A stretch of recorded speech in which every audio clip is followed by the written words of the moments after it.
Hi guys, I have another card tutorial for you today, and as last week I'm gonna put together a card with some cross-stitch images, but this time I have just used a pattern. It's from the Best of Margaret Sherry. It was a compilation magazine that was published by Cross Stitcher magazine, and it was a couple of years ago, but you still find it on eBay sometimes. They had these 3 different mices. They had a whole other card design planned for it, but you didn't get anything but the pattern. So I cross-stitched these on Aida. I have mixed some DMC and anchor because I didn't have all the anchors, so I didn't have to buy new materials. And that is also a possibility for designs like these. If you have the pattern, you don't need to use the exact same threads. You can kind of choose different ones to fit for you. But in this case, I have the same color scheme at least. So now I'm gonna make cards of them. And to do that, I am going first to choose a pattern paper, and I found that this Christmas Cottage Teresa Collins designer pad actually matched in colors. So I picked out 3 designs that would fit with them. So I have the red paper with the guy with the red socks, so that picks up that color. I have the green paper for him with the green package, and I have the kind of beige paper for this little guy. So let's start making cards for these. Just as last week, we are starting out with the card bases, and these are pretty simple. These are made by Basil Marshmallow cardstock. They are 3.5 by 3.5 cards, so they are cut 3.5 by 7 and scored in the middle. It's quite simple. We are going to cover the whole front page with the pattern paper. What we're starting off with is cutting down these papers to be 3.5 by 3.5 inch squares.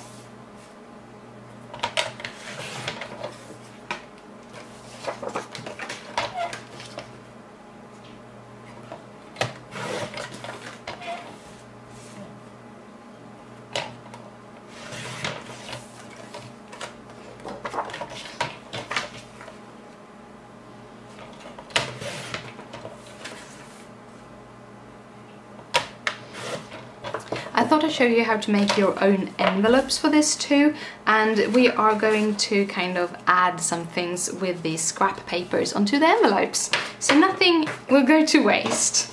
But here are the bases for the cards. We're only gonna make it as simple as possible, adding some sticky tape on the back side. When it comes to paper, double-sided tape is very nice, very easy to use, and not so messy. So just get any kind of double-sided tape, like a tape runner or the ordinary double-sided tape. Your ATC gun works very good. So yeah.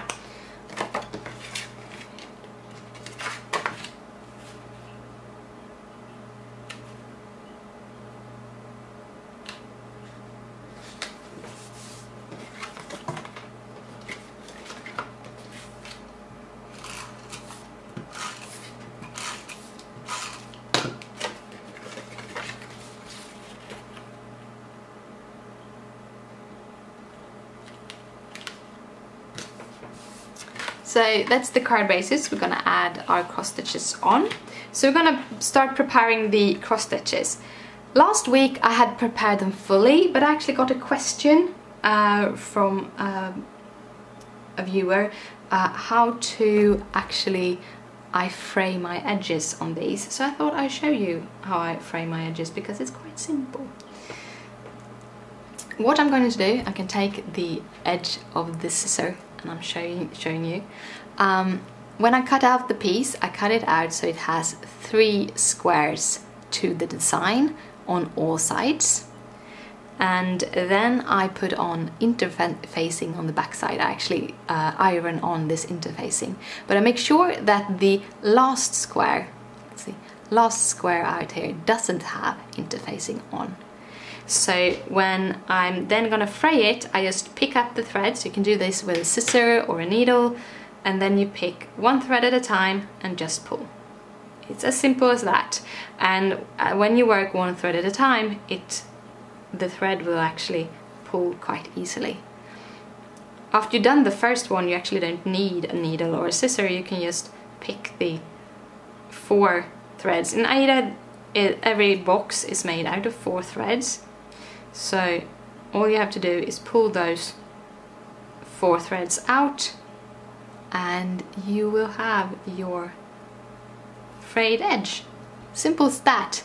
And as you did it after you had cut it, it actually is, you can see you get a pretty straight edge around it. As a next step, you want to put some double-sided tape on the back side. I'm using the score tape because it's much stronger than other tapes, but you can also use like red tape or magic line tape. Then we are going to put our images onto our cards. Then you just remove the paper from the tape and you add your image to your card where you want it. I'm gonna also put some sentiments on these cards. And now it's time to add some sentiments. Again, I have chosen a couple of sentiments from some Simon Says stamp collections, the Holiday Hellos and the Gnome for the Holiday. And I have stamped and heat embossed them in gold on different cardstocks that match the paper. So a green one for my green card,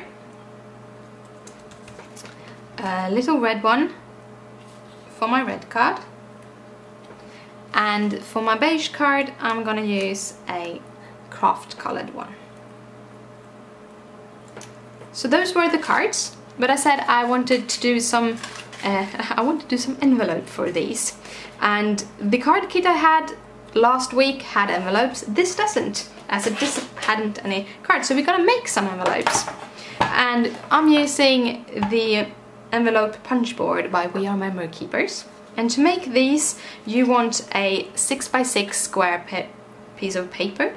You can use the pattern paper that matches with your cards, but I've chosen to use a 160 GSM white printing paper. And all you do is line it up at 3 inches and push, and then you just line it up with the little groove you get from doing this. I'm not explaining this very well. Just go in the groove, take it around and go in the groove like that, and you get a piece that looks like this. Then you turn it around and you do your edges, so you round the edges off.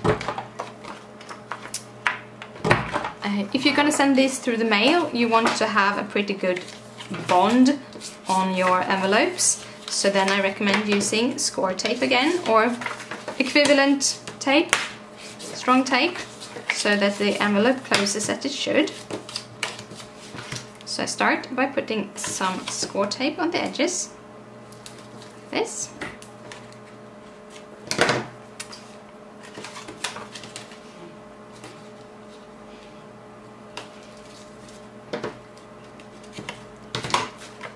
And then I just rip off that paper on top and put the envelope together. And there you have your envelope.